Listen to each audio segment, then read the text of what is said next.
Welcome back, YouTube, to COVID Talking Points, Episode 7. This is Shibara. And the last couple of videos I was talking about what you can potentially expect to see on a day-to-day living lifestyle underneath martial law.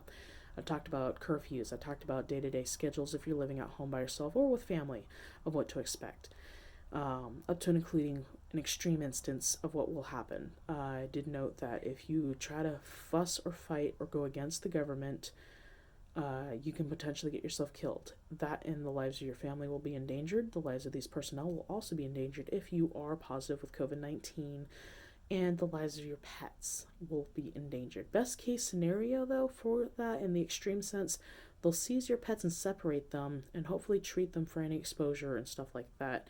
And if we're lucky and they have any underlying issues, they'll probably take care of your pets better than you can.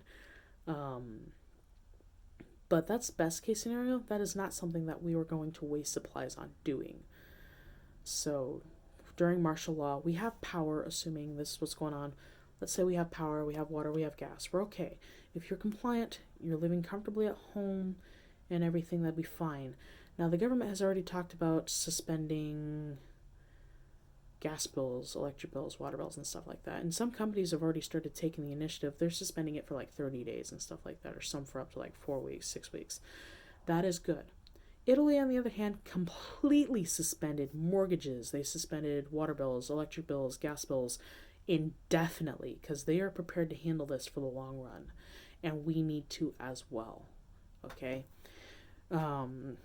I get you need to make a living, you need money, you need to be able to pay your own bills and prepare yourselves. I understand that wholeheartedly, and it is a struggle. But like I said, I make minimum wage, and I'm able to buy just a little bit here and there on my paychecks after bills and still be able to prepare for this kind of a fallout.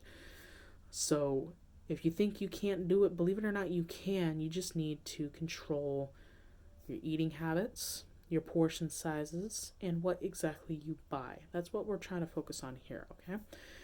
Now, with that being said, in the extreme event that even if they have a light thing where you get to stay at home, be compliant or whatever, there's always going to be that one fucking retard who's going to go out and violate curfew and get a shit ton of people exposed and infected, okay? If you are positive with COVID-19, they will try to restrict you to in-home living and then provide supplies to you if and when you run out. If you're not infected and you're still quarantining and you still need to get supplies, they should be able to let you leave, like I said, with the scheduled, coordinated rationing effort and stuff like that for your household to go get more supplies. And the most extreme instance is what I'm trying to focus on for this video, is when they try to rip you from your home and place you into these camps, these FEMA camps. Now, you'll be put into, best case scenario, a tent, hopefully with a mosquito net. It'll have its own little 10-room thing. You will be separated from your family members and isolated, okay? Sometimes they'll put you in completely different camps. If one is full, they're going to go off of capacity, not from the necessity to keep family together. And if you are fortunate enough to be in the same camp as other family members, some will probably separate you by age group and by gender, okay? All you LGBTQ, whatever kind of shit going on, you want to be a man but identify as a woman, you're going to die. You're going to fucking die. And I'm not saying that as a threat. I'm saying that as a promise because the drugs they need are gender specific on the biological level. Okay? If you want to say that you're a guy and you want to be isolated with women because you identify as a woman, they will not allow that. They have no time for this type of PC bullshit during martial law. Okay? You are what you have between your legs. And you are what you are on the biological level. Regardless of how you feel or what you want or what you want to do, okay? They're going to treat you like a patient on a biological level, and if you lie to them, they're going to find out otherwise what you really are, and they're going to sort you accordingly, okay? This isn't some parade, dazzle, whatever kind of thing where you get to do whatever the fuck you want, like business as usual. This is martial law. This is what to expect during day-to-day activities. So all the gay people, all the lesbians, all the trans people, and all those guys that have the 36, 56 something, whatever different genders or identities and stuff like that, you are going to get shot and executed big time if you make a huge fuss over this, okay? Comply. conformity, as much as I kind of go against it, is what's going to keep you alive right now. Okay, you just got to comply, got to write it out, do as I say. If you question it, they usually will have answers, but if you don't like the answers they provide, it's probably because they don't want to stress you out any more than you already are. Okay, so you're in these camps, you're in these tents, you're completely isolated and separate from your family and definitely your pets. God forbid they shot them, they're dead, whatever. You're going to be going through similar to what you would be at home, taking regular temperatures. You're going to get regular food intake and fluid intake. They're going to watch that and monitor that very closely. A lot of times they're going to be doing a lot of scans of your lungs to see the progression of the scarration and stuff like that, to see where it's going to be going. With the new case from Italy that I mentioned in my last video with a woman, they're going to check and see if you are pregnant, if there is a viral exchange between mother and child through the placenta and amniotic fluid and stuff like that in the blood exchange, because the information that they found from that was prior to the mutation to produce the L and S strains of COVID-19 back in early March. These tests were ran back in early to mid-February, so it's been about 30 days between that test and the mutation. Now, this woman who had her baby born positive with COVID-19, she tested positive 3 days after she had given birth. However, that means it's already in her system. They tested her on site when she came to the hospital.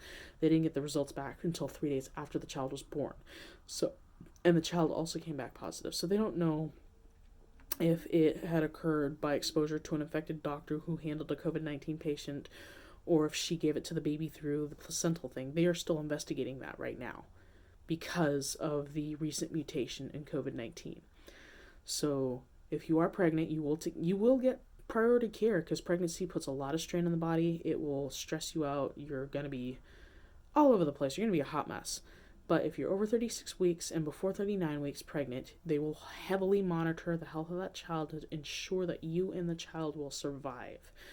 They're going to try and get you what you can as far as making you comfortable. There is no current treatment for COVID-19, so all they can do is just basically feed you, try to keep your fever under control by getting a lot of fluids and electrolytes in you. Pregnant women cannot have anti-inflammatories at all. It can and will and has historically affected the development and life of the fetus. Also, anything after a certain point, it is a baby to me. But anyway, that being said, also, if you like having abortions frequently and you're a pro-choice woman thinking that this is the best and safest alternative, even before COVID-19, you're completely fucked during martial law. Because if it is something that they want to push, they will abort if it's available for a procedure, but we're talking like extremely limited supplies. The stuff they need to perform an abortion, they're going to need for other patients with much, much, much more severe symptoms and illnesses and stuff like that. So you're all going to take the back burner. They're going to redirect every single supply they can to the COVID-19 infected. And if you want just a Joe Schmo abortion because you don't want to be responsible for your child, or if you were raped and you think your baby is going to be born and raised a rapist, you're not going to have the option to abort. Now, if COVID-19 does infect you while you're pregnant and the CO2-O2 exchange is threatening you and the life of your child, and they absolutely need to take it to spare your life, then that could be a very good possibility. But we're talking like way the hell down the road, long-term expectations. You're not going to be able to get an abortion at all during martial law. Because, of course, as soon as people start being stupid, they're going to start shooting people and killing them off. Birth rates are going to go straight through the toilet, okay? They're going to need to encourage people to have kids to replenish that blood supply. Because what happens when you have a pandemic, we need what is known as a genetic forced mutation. So we had that, believe it or not, during the bubonic plague, and again during the Spanish flu, where our own genetic structure will mutate specific proteins to guard against specific diseases. We've historically done that for billions of years, for as long as humans have been on Earth. So don't abort your babies. Your babies are quite literally the future, okay? I'd hate to say that. Don't be selfish and kill your babies, because they're probably going to have the genetic mutated strain to produce a proper vaccine, for one, or a natural immunity to COVID-19 that could potentially save us all as a species. So don't be selfish and abort your babies, okay? That's a big one. big one. Okay, so circling back, so you're at the FEMA camps, you're isolated, you're alone. If you're pregnant, they're going to try and take care of you. If the supplies are available to provide an abortion, they'll probably do a forced abortion to prevent further spread or to spare the life of the child if it does affect them permanently. It permanently damages them and hurts them and does harm to them, like the Zika virus does. That's going to be on the table. Now, let's say you're in there a really, really, really long time, and they're able to get everybody treated and discharge them back home. That's not going to be an option. What we're seeing right now in Japan is reinfection of previously infected COVID-19 cases. So we're not entirely sure what's going on with that. I'm still looking into that myself. We don't know if it stayed in the body and became reactive, like HIV or like tuberculosis, or if they got re-exposed to somebody else who had the mutagenic strain between the L and S strains, the strain that they did not get infected with, to re-expose them. So that is a huge risk factor. So you might end up being in this for several months. And that's going to really suck for a lot of us, because that means we're going to have a lot of food shortages. We're going to have a lot of problems down the road. In the next video, and hopefully in my last video, I'm going to talk about rebuilding society to help better ease the strain on the existing infrastructure if it hadn't completely collapsed. So this is Jabara signing off. I'll see you again in COVID Talking Points episode 8, I think is what I'm going to be going on right now. Episode 8.